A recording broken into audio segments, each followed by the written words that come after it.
مشکل وقت میں ہمیشہ دعا مانگا کرو، کیونکہ جہاں انسان کا حوصلہ ختم ہوتا ہے وہاں سے اللہ پاک کی رحمت شروع ہوتی ہے۔ جس طرح شبنم کے قطرے مرجھائے ہوئے پھول کو تازگی بخشتے ہیں، اسی طرح اچھے الفاظ مایوس دلوں کو روشنی بخشتے ہیں۔ آپ کو جس شخص سے محبت ہو جائے اس کی آخرت کے بارے میں سوچا کرو کہ اس کو کیسے بہتر بنانا ہے۔ یہ تمہاری محبت کی سب سے بڑی دلیل ہوگی۔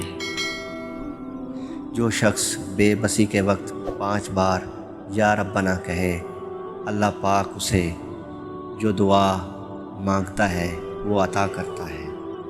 مخلص دوست کے اندر اتنا پیار چھپا ہوتا ہے جیسے بیج کے اندر درخت۔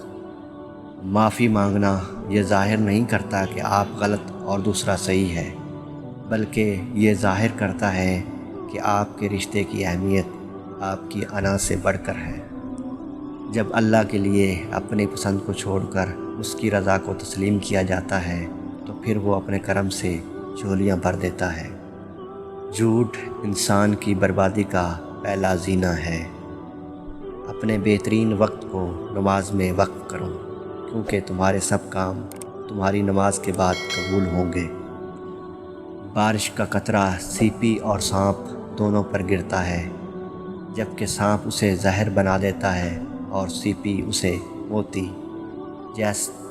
جس کا جیسے ضرب ویسی اس کی تخلیق۔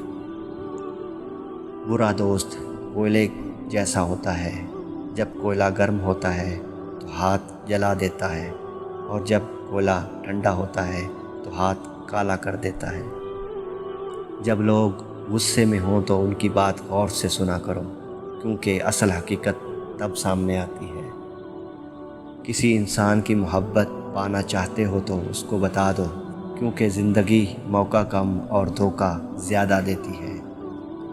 وہ دعا بہت جلد قبول ہوتی ہے جب انسان کسی غیر موجود کے لیے غائبانہ دعا کرے۔ کفر کے بعد سب سے بڑا گناہ کسی کی دل آزاری ہے۔ جب دل تھک جائے تو جان لو کہ آسمان سے تمہاری مدد کے لیے قبولیت کا اب کوئی نہ کوئی دروازہ کھلنے لگا ہے۔ بے فکر ہو جاؤ، اللہ مخلص لوگوں کے ساتھ کبھی ناانصافی نہیں کرتا۔ خدا کو ناراض کر کے لوگوں کو راضی نہ کرو، کیونکہ لوگوں کے بدلے دوسرے لوگ مل سکتے ہیں، مگر خدا کے بدلے کوئی دوسرا خدا نہیں مل سکتا۔ اللہ تمہارے دل سے کسی چیز کا خیال تب تک نہیں نکالتا جب تک تمہارے نصیب میں اس کے ملنے کی گنجائش رہتی ہے۔ جو لوگ گناہ کرنے کے بعد توبہ کرنے میں ٹال مٹول کرتے ہیں، ایسے لوگوں کو موت اچانک آتی ہے، یعنی ان کی موت زیادہ تر حادثات میں ہوتی ہے۔ اس لیے توبہ کرنے میں کبھی دیر مت کیا کرو۔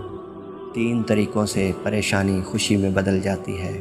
خاموش رہنا، خاموش رہنے سے پریشانی کم ہو جاتی ہے۔ صبر کرنا، صبر کرنے سے ختم ہو جاتی ہے۔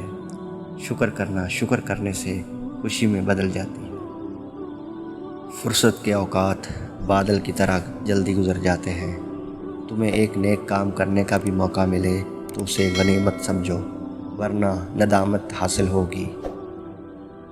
اگر تم بادشاہ ہو تب بھی اپنے والد اور استاد کی تعظیم کے لیے کھڑے ہو جاؤ۔ اپنی سوچوں کو پانی کے قطروں سے زیادہ شفاف رکھو، کیونکہ جس طرح قطروں سے دریا بنتا ہے اسی طرح سوچوں سے ایمان بنتا ہے۔ اگر لوگوں کو عزت دینا اور معاف کرنا تمہاری کمزوری ہے تو تم دنیا کے سب سے زیادہ طاقتور انسان ہو۔ لمبی دوستی کے لیے 2 چیزوں پر عمل کرو۔